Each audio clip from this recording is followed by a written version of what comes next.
Hello, welcome students. You are watching a chemistry class on chapter periodic classification of element. So today my topic is Newland's law of octave and then Mendeleev periodic table. Okay.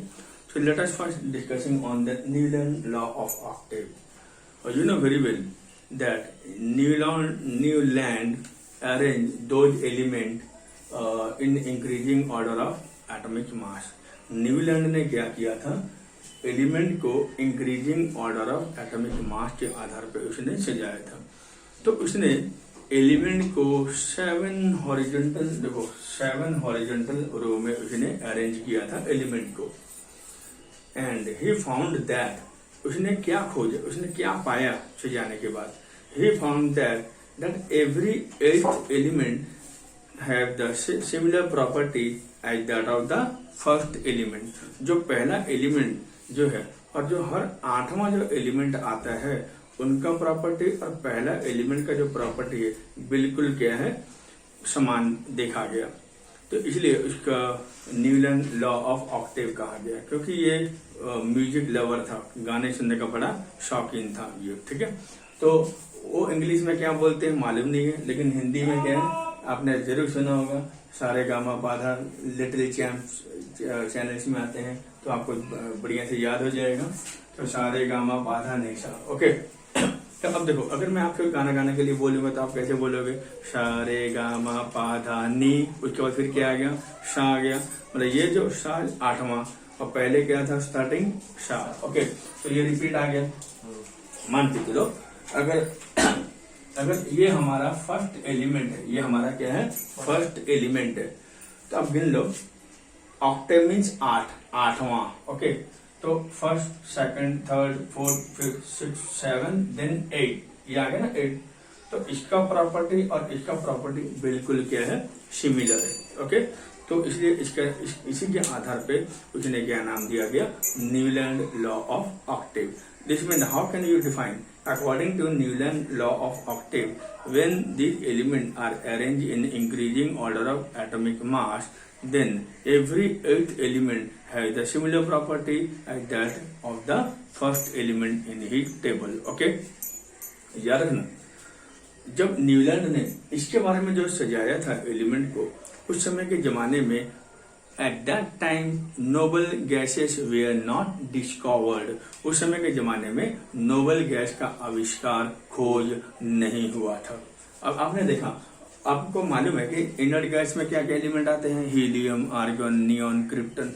तो आप देखो इस table में कहीं helium, argon है नहीं है। इसका मतलब उस समय के जमाने में नोबल गैस का आविष्कार नहीं हुआ था। ओके, लेकिन उसने ये बनाया तो इसके चलते उसको अवार्ड भी मिला था, न्यूलैंड को अवार्ड भी मिला था। ठीक है, लेकिन इसका सबसे मोस्ट इम्पोर्टेंट पॉइंट ये था कि उसने, जैसे अभी मैंने कहा कि लिथियम, सोडियम, पोटासियम को उसने एक किया, तो साफ समझ में आ रहा है कि इन तीनों का प्रॉपर्टी क्या है, एक है। ठीक है, तो इस तरह से उसने जो इसका जो आइडिया था न्यूलैंड लॉ ऑफ ऑक्टेव, वो काम कर रहा था। These ideas work with lighter element, जो लाइटर एलिमेंट थे उनके साथ वो एप्लीकेबल हो रहा था। बट बियॉन्ड कैल्शियम के बाद जो एलिमेंट आ रहे थे तो वो उनके टेबल में मतलब उस तरह का वो काम नहीं कर रहे थे। तो मैं दिखाता हूं कैसे। देखो ध्यान से सुनोगे, मान के चलो आप ध्यान से सुनोगे, हाइड्रोजन, फ्लोरीन, क्लोरीन, ये क्या है, नॉन मेटल है, लेकिन कोबाल्ट, निकल क्या है, मेटल है। अब सोचो यहाँ पे नॉन मेटल है और कोबाल्ट और निकल को दोनों का एक स्लॉट में रखा गया, जबकि एक स्लॉट में एक एलिमेंट होना था। He put 2 element in the same slot. ये इसका सबसे बड़ा प्रॉब्लम आ गया। क्लियर हो गया? फिर आ जाओ, फिर आप देखोगे ये जो आयरन जो है, आयरन का जो प्रॉपर्टी है, कोबाल्ट का प्रॉपर्टी बिल्कुल क्या है, नजदीक है। ओके, कॉपर से भी क्या है, नजदीक है, मतलब प्रॉपर्टी क्या, सिमिलर है। फिर भी आयरन कॉपर को और आयरन कोबाल्ट निकल से काफी क्या किया गया, दूर रखा गया है। तो ये भी उसका एक प्रॉब्लम है। यही वजह से इसका ये टेबल कामयाब नहीं हुआ। ओके, उसके बाद आ जाओ उस समय के जमाने में मतलब कि जो ये है जब बहुत more and more element were discovered, है ना, एडवांसमेंट ऑफ टाइम, जब से समय बीतता गया बहुत सारे एलिमेंट का खोज होना शुरू हुआ। जब बहुत सारा एलिमेंट खोज हुआ तो those element where not fit in the table, जो एलिमेंट का आविष्कार हुआ वो इनके टेबल में फिट नहीं हुआ। यही तो मतलब क्या, अगर मान के चलो कि अगर मैं कोई एलिमेंट का खोज करता हूँ, मैं इसको यहाँ रखना चाहूंगा, यहाँ अगर मैं यहाँ रखता हूँ तो ये एलिमेंट क्या होगा, साइड हो जाएगा, तो पूरा टेबल क्या हो जाएगा, डिस्टर्बेंस हो जाएगी, ठीक है ना। तो इसलिए जो भी एलिमेंट का जो खोज हुआ था वो इनके टेबल में fit, they were not fitted into his table. यही वजह, दीज वेयर द रीजन और the discarding of his table, यही कारण है कि इसका टेबल ज्यादा कामयाब नहीं हो पाया। ओके, उसके बाद फिर कौन आया, Mendeleev law, Mendeleev periodic table. तो मेंडलीव जो था वो रशियन था और उसने एलिमेंट को जब उसने स्टडी किया, उस समय के जमाने में कितना एलिमेंट था, देखो मैंने पहले ही बताया कि 1800 में 30 एलिमेंट थे, 1868 में कितना हुआ, 63 हुआ, तो ये आया था 1869 में। तो 1869 में देखा गया कि उस समय के जमाने में कितना एलिमेंट था, 63 एलिमेंट। तो उसने बहुत सारे एलिमेंट के बारे में उसने स्टडी किया, उसने देखा कि बहुत सारे जो एलिमेंट थे, most of this element where react with oxygen and hydrogen. जो ऑक्सीजन के साथ मिलता था वो ऑक्साइड बन जाता था, जो हाइड्रोजन के साथ मिलता था वो हाइड्राइड बन जाता था, ठीक है ना।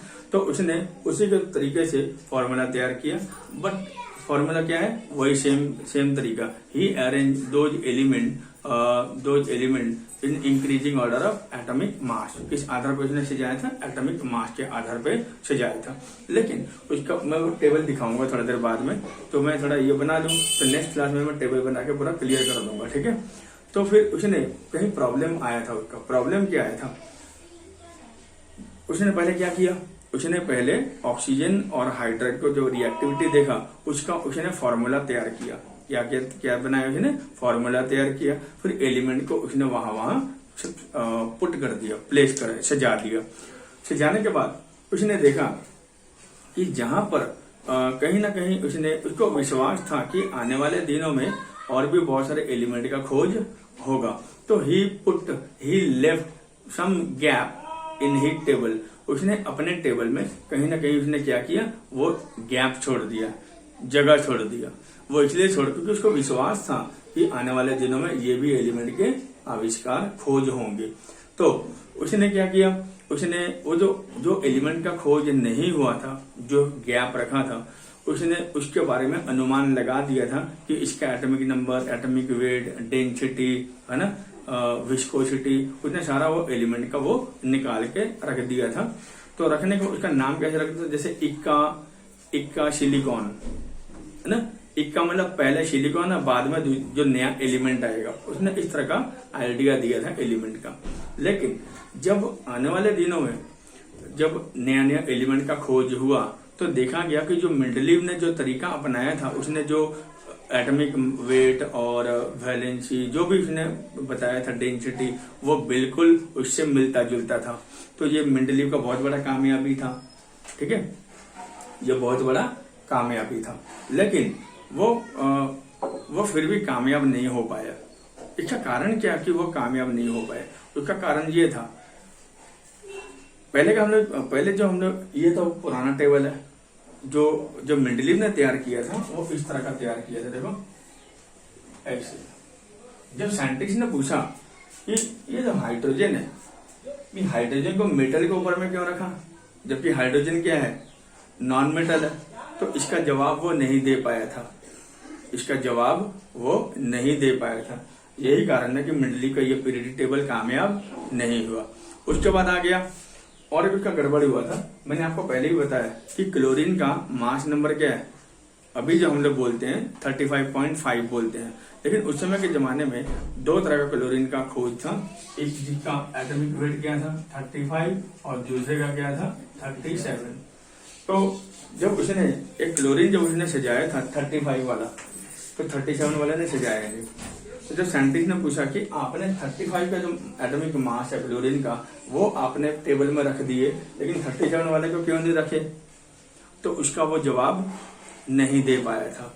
यही वजह से उसका टेबल जो है वो ज्यादा कामयाब नहीं हो पाया। लेकिन उसका एकमात्र कामयाब क्या हुआ था कि जो उसने ही लेफ्ट सम गैप, उसने कहीं ना कहीं उसने क्या रखा था, गैप रखा था। वो गैप रखने की वजह से ही वो कामयाब हो गया था। लेकिन फिर उसके बाद में और भी बहुत सारे जो उसने जो टेबल जो बनाया था, उसने कितना ग्रुप बनाया था, 8 ग्रुप बनाया था। कितना, 8। जैसे ये कितना है, 1 2 3 ऐसे 7 7, एक अंदर 7 है ना इस तरह के। तो उसने कितना ग्रुप बनाया था, 8 ग्रुप। तो और एक याद रखोगे, उस समय के जमाने में जब नोबेल गैस का आविष्कार हुआ तो all these element where played into his table.